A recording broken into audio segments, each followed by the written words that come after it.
The scent of isopropyl and stale coffee was the true rhythm of Maria Reyes's life, a comfortable, predictable monotony. For 8 years, she had been the night shift charge nurse on the 7th floor, a quiet warden of recovery and sleep. She was not a leader, not an administrator, and certainly not a tactical commander. She was a fixer, a dispenser of comfort, a voice that never rose above a soothing murmur. That night, the routine was perfect. The monitors pulsed with the gentle consistency of healthy hearts. The low hum of the centralized air system was a lullaby, and the only crisis was Mr. Henderson demanding a fourth cup of warm milk. Maria was charting by the glow of her desk lamp, feeling the quiet satisfaction of a job well done. She was only a nurse. She was only checking boxes. But beneath the calm surface of her routine, a quiet strength was coiled, unseen and untested. The narrative structure required an immediate, shocking disruption. It came not with violence, but with silence. A single, momentary pop from somewhere deep in the basement, followed by a total, absolute descent into darkness. The hum of the air system died. The monitors went mute, their reassuring green lines vanishing into nothing. The only light was the brief, flickering panic of the backup emergency lights, which cast long, eerie shadows down the hall, turning the familiar corridor into a claustrophobic maze. Maria's first, primal instinct was not fear, but a surge of professional rage. The power was out. The backup generator hadn't kicked in. In a facility dependent on life support, oxygen pumps, and crucial refrigeration, a total blackout was not an inconvenience. It was a mass casualty event waiting to happen. The sudden, disruptive sound was replaced by sound and fury, the immediate, escalating screams of patients and the frantic shouts of junior staff. The pacing shifted from slow-burn introspection to fast-paced chaos. Maria's mind, trained by years of low-grade crisis management, immediately filtered out the noise, seeking the signal. She needed to know the status of the critical patients, the 3 in the ICU annex, the 2 on continuous ventilator support, and the refrigerated blood bank. Every second of silence from the main generator was a death sentence ticking down. The chaos was infectious, paralyzing the younger nurses. The generator. The generator's not working. Nurse Patel shrieked, frozen by the supply closet, her flashlight beam dancing wildly on the ceiling. I called engineering. No answer. The failure of the generator was the point of no return. It meant they were running on the short-term UPS, uninterruptible power supply, systems designed to last minutes, not hours. The clock had started. Maria moved. Her transition from nurse to commander was not a dramatic internal monologue, but a sudden, visceral shift in posture and voice. She didn't shout. She projected. Her voice, usually soft, cut through the panic with an unexpected, controlled force, the true commanding voice. Patel, stop. Flashlight on the floor. Get a grip. The command was sharp, immediate, a rhetorical device designed to halt the spiraling panic. It worked. Patel froze. Her attention snapped to Maria. Jackson, get to the ICU annex. Manual resuscitation bags. Now, you have 3 minutes. Start with the oldest patient, then the youngest. Go. Jackson, a usually laconic attendant, sprinted down the hall without question. The third junior nurse, Elena, was already moving instinctively towards the narcotics locker. Maria stopped her with a single, clear command. Elena, don't touch the meds. Oxygen.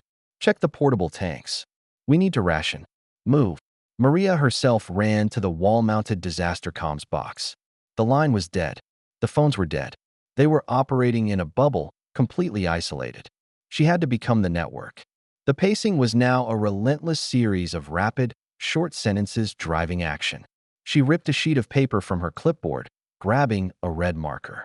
She needed a visual cue, a clear, unmistakable point of authority. She scribbled 3 words on the paper: status, critical, listen, and taped it to the central nursing station monitor. The sudden assumption of authority was terrifying, but necessary. Her adrenaline was no longer fear. It was pure, focused purpose. She started issuing orders not as a request, but as final commands. She wasn't asking for help. She was directing the survival of 70 patients. She pulled the 2 strongest patients from their beds, Mr. Henderson, forgetting his warm milk, and Mrs. Davies, and immediately tasked them with a simple, morale-boosting objective. You two are the communication center. Stand at the intersection. Tell everyone who shouts to breathe. We need silence to hear the alarms. You are my lieutenants. The simple act of giving them purpose calmed them and created a layer of control. The mystery was the blackout itself. Why had the generator failed? The major, the protagonist in the previous script, would have sought the enemy outside. Maria knew the enemy was entropy and the rapid loss of life support. Her first tactical move was internal. She needed eyes on the basement. Ruiz, she called, recognizing a security guard's voice from the stairwell. Basement level B1. Check the main generator breaker. Take the fire axe. If the ignition panel is fused, you smash it and bypass the manual start. Do you understand? Bypass the manual start. Tell me the exact resistance reading. Now, the order was technical, precise, and completely outside the scope of her nursing duties. She had overheard an engineering discussion months ago and filed the information away, a hidden resource that now paid off. The guard, hearing the confident, specific technical command, didn't hesitate. He was receiving direction, not panic. The narrative paused momentarily for a slow-burn reflection as she watched him disappear. Maria was operating on pure instinct, pulling information from the periphery of her life, using repetition, bypass the manual start, to ensure the message stuck. The emotional tone was high-stakes tension, layered with profound hope resting entirely on her shoulders. Back in the ICU annex, Jackson was frantically bagging the first patient, his breathing labored.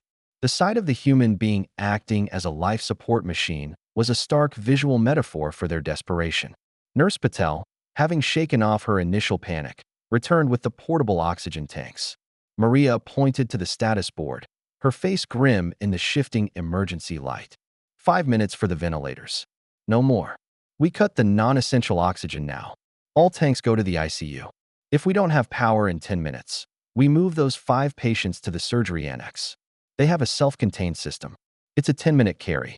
We need 6 people for that. Start recruiting. The pacing was relentless, the pressure building with every calculated risk. The decision to ration was the turning point, the moment the nurse became a commander making life-and-death triage decisions. She was no longer prioritizing comfort. She was prioritizing survival. She heard the security guard's voice, faint and breathless, shouting up the stairwell. Resistance, it's 0.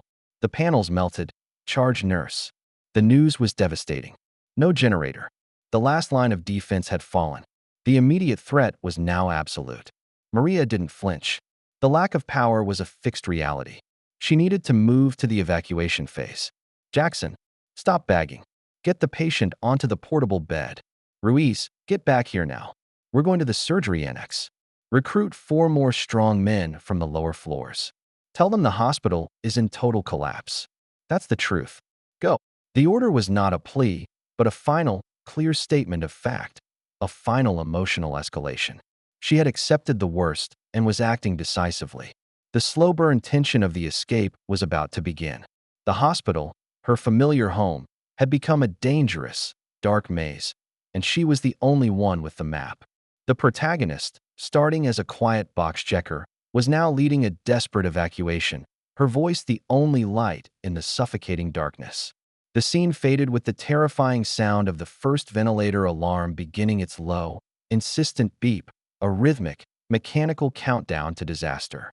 The evacuation began as a desperate, silent ballet in the darkness. They were navigating the hallways with only the sporadic, weak glow of flashlights and the eerie red of the exit signs. Maria walked point, not carrying a weapon, but carrying the weight of command, her voice low and constantly directing the movements. Left turn here, everyone stay close to the wall. Keep the bed centered. The floor is uneven near the old service elevator. The focus shifted to the sensory experience of the movement, the squeak of the portable beds, the labored breathing of the staff, the metallic tang of fear. The first obstacle was the elderly wing, filled with patients who couldn't be moved, their confused calls echoing through the darkness. Maria made a swift triage decision. Patel, you and Henderson stay here. Distribute the small water bottles. Tell them we are doing a routine power drill. Lies of comfort. Maintain the routine. Do not panic. The narrative device here was the lie of comfort, a rhetorical technique used to maintain fragile order. She was saving the few by sacrificing the time she could have spent calming the many. As they approached the main stairwell, the heavy air was broken by a terrifying sound. The slow clunk of the backup battery system dying on one of the portable ventilator units. The low beep became a flat, continuous tone. "Stop," Maria hissed. The patient, Mr. Chung, an elderly man with chronic lung disease, was now completely reliant on the manual bagging. Jackson was already struggling. His face was slick with sweat, his arms burning. "I can't maintain the pressure, Nurse Reyes." Maria grabbed the bag from him. Her arms, though strong from years of lifting and repositioning, were not designed for the sustained, rhythmic squeeze required. But her mind was. She fell into a mechanical rhythm, counting the seconds: 1,000, squeeze; 2,000, release. Her body became the machine, the ultimate analogy for human resilience replacing technological failure. Ruiz, the security guard, returned, bringing two strong, terrified maintenance workers. They were a necessary but unwilling addition to the team. Maria didn't waste time on motivation. She pointed to the portable beds. "You two. Heavy lifting. No questions. The operating theater. Go." The lack of an inspirational speech was intentional. Her authority was absolute, derived solely from the clarity of her command. They began the agonizing descent down the stairwell. It was a vertical carry, a desperate act of human strength against gravity. The tension was acute. Every footstep, every scrape of metal against concrete, was magnified in the silence. The patient on her bed, a young woman named Sarah on life support after a catastrophic car accident, moaned faintly. Maria kept the rhythm of the bag, maintaining the air in the failing lungs. Squeeze, release, squeeze, release. This repetition established the physical, desperate pacing.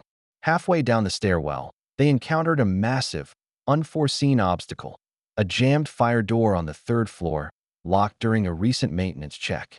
It was a simple bureaucratic oversight now turned into a fatal barrier.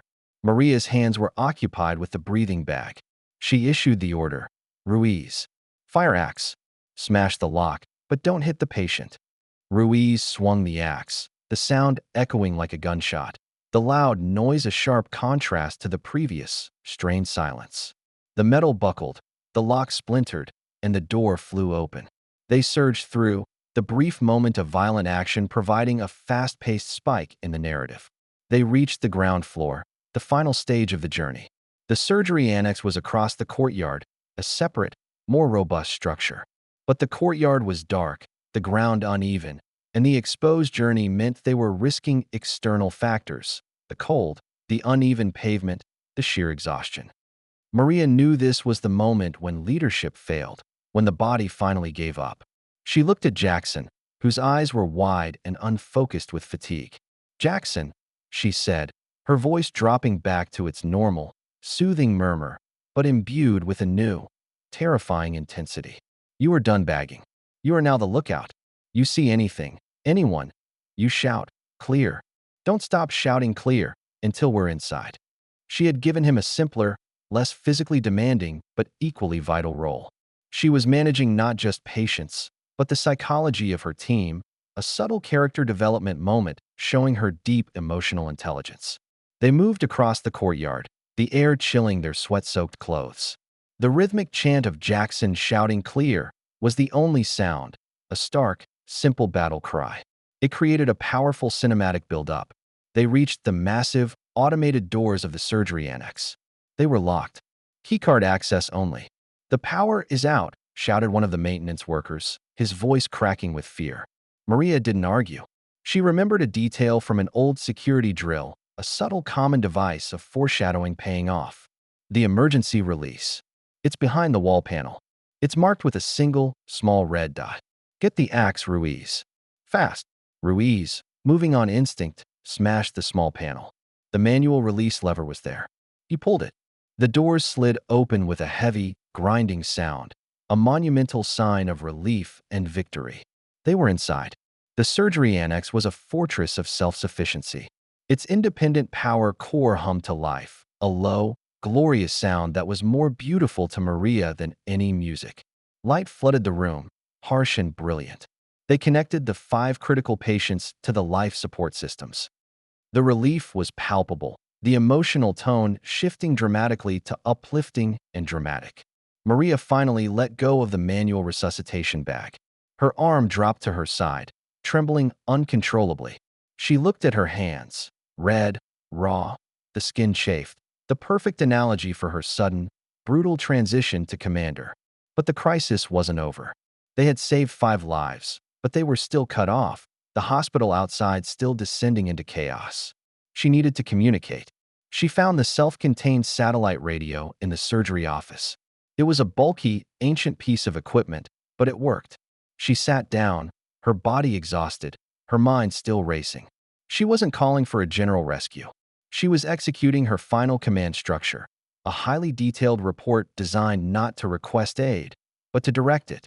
She used the precise, technical language of her medical training, mixed with the tactical urgency of a field commander. She detailed the failure mode, the exact location of the 5 critical patients, the triage decisions made, and the necessary next steps for the remaining patients upstairs. Her language was simple and accessible, yet motivational and resonant. This is Charge Nurse Reyes. 7th floor. We have initiated level 4 triage protocol. 5 critical patients secured in the surgery annex. We require portable generators for the main building and immediate assistance moving the blood bank to this location. Repeat, blood bank must be moved within the next hour or we lose viability. We are secure, but the facility is compromised. Do not send personnel without portable power and medical support. The message was a masterpiece of concise, authoritative communication.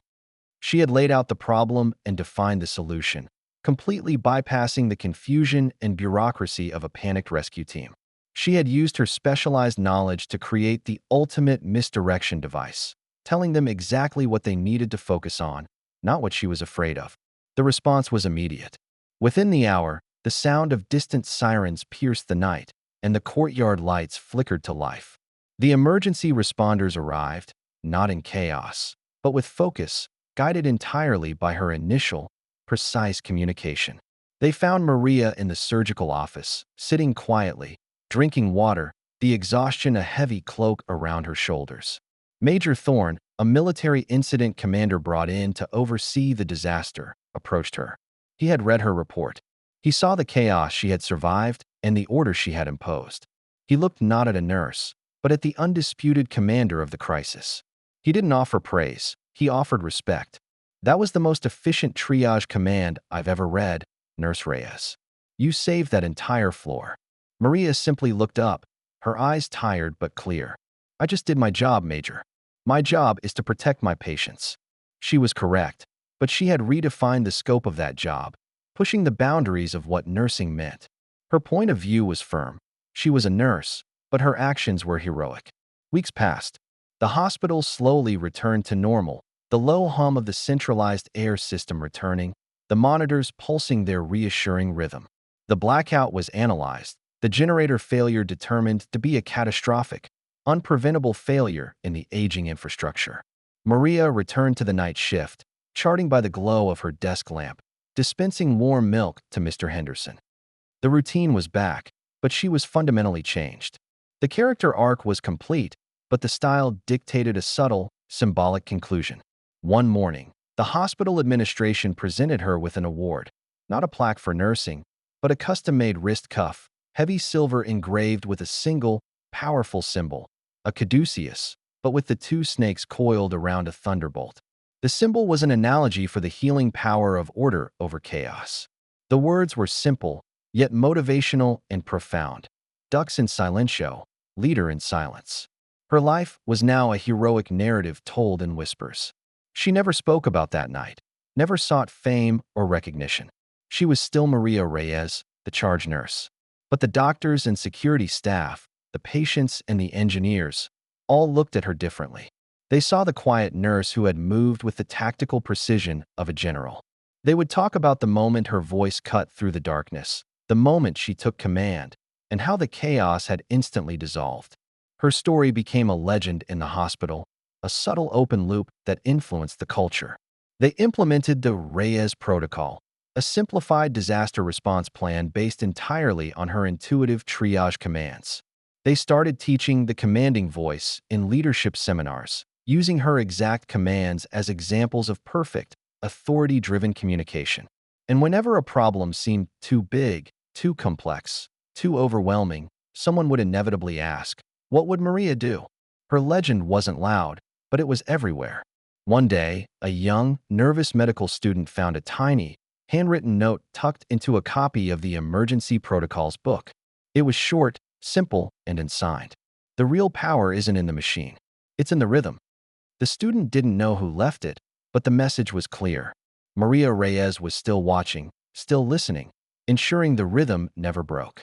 She had returned to her routine, but she now stood above it, a constant, silent protector. She was only a nurse, but she was now the undisputed commanding voice, the living proof that a well-placed word is sometimes the only light you need in the darkness. The ultimate, dramatic conclusion to her inspirational story.